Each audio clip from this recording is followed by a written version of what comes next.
Espiritong bumubuhay,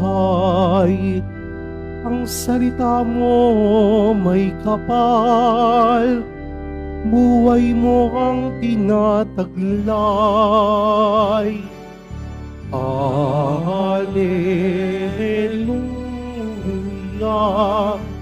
Alleluia,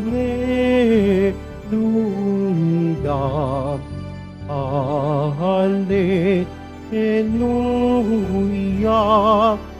Alleluia.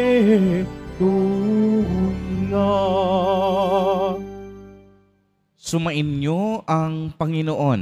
At sumaiyo rin. Ang mabuting balita ng Panginoon ayon kay San Lucas. Papuri sa iyo, Panginoon.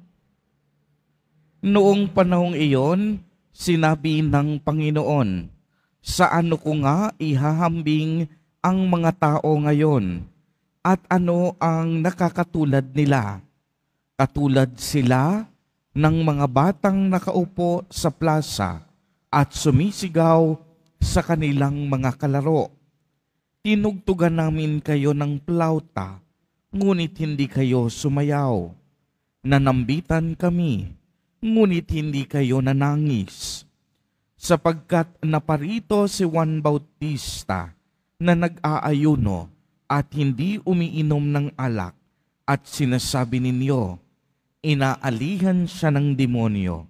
Naparito naman ang Anak ng Tao na kumakain at umiinom tulad ng iba. At sinabi ninyo, masdan ninyo ang taong ito, matakaw at maglalasing, kaibigan ng mga publikano at ng makasalanan. Gayunman, ang karunungan ng Diyos ay napatutunayang matuwid sa pamamagitan ng kaniyang mga anak.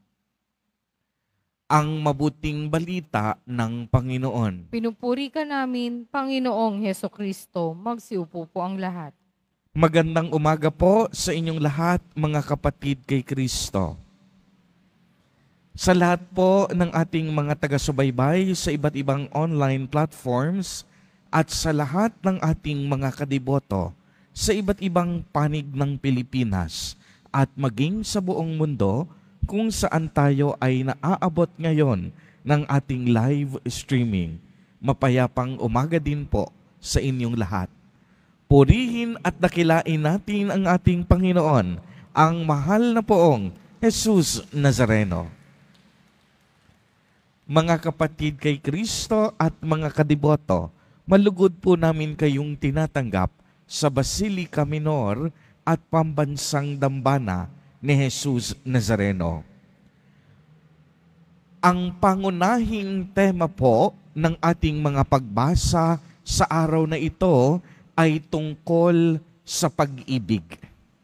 Narinig natin sa unang pagbasa ang maliwanag at komprehensibong pagpapaliwanag ni Apostol San Pablo tungkol sa pag-ibig.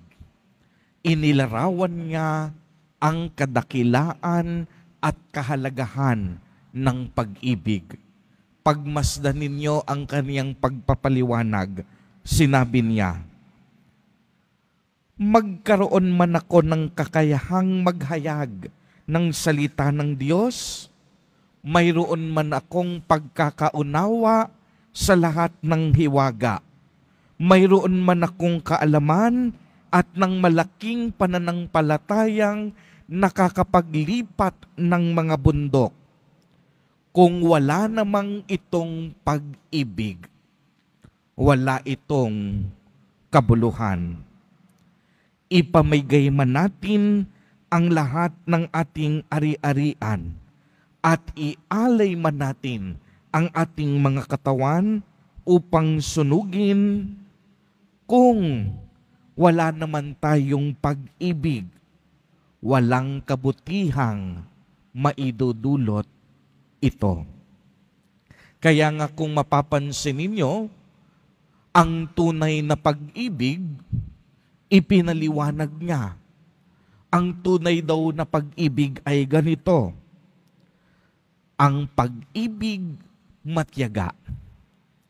Ang pag-ibig dapat maganda ang kalooban, hindi nananaghili, hindi nagmamataas, hindi nagmamapuri, hindi magaspang ang pag-uugali, hindi makasarili. Ang tunay na pag-ibig, hindi magagalitin o hindi nagtatanim ng sama ng loob sa kapwa. Ang tunay na pag-ibig, ikinagagalak ang katotohanan.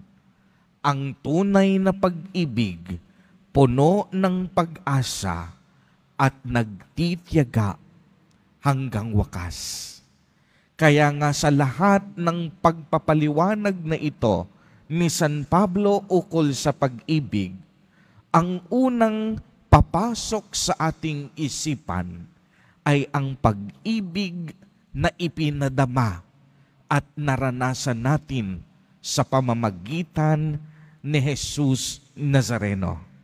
Sapagkat si Jesus Nazareno ang tunay na larawan ng pag-ibig.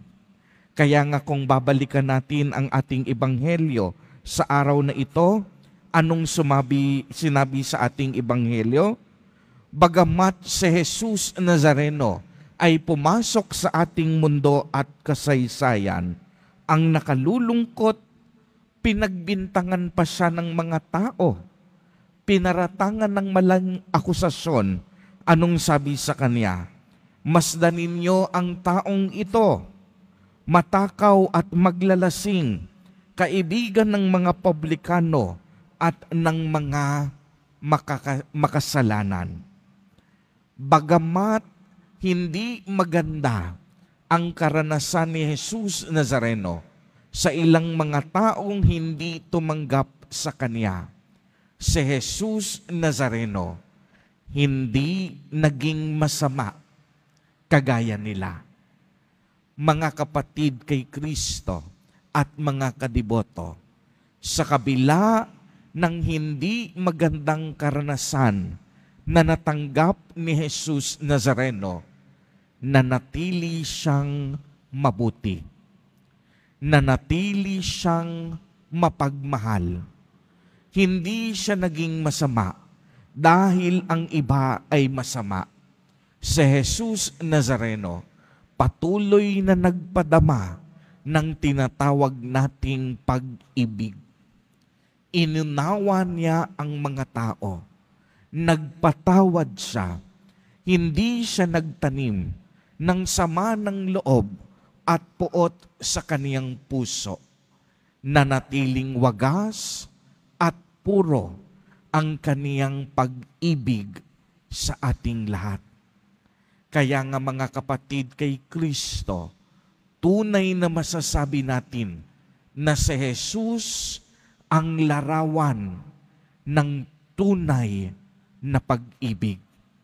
Kaya ang hamon sa ating lahat sa mga sandaling ito, naway kagaya ni Jesus Nazareno, matuto din tayo na tunay na umibig.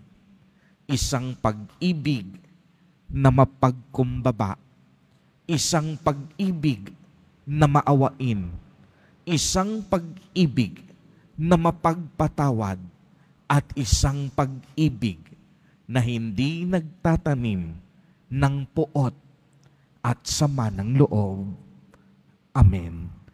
Purihin at dakilain natin ang ating Panginoon, ang mahal na poong Jesus Nazareno.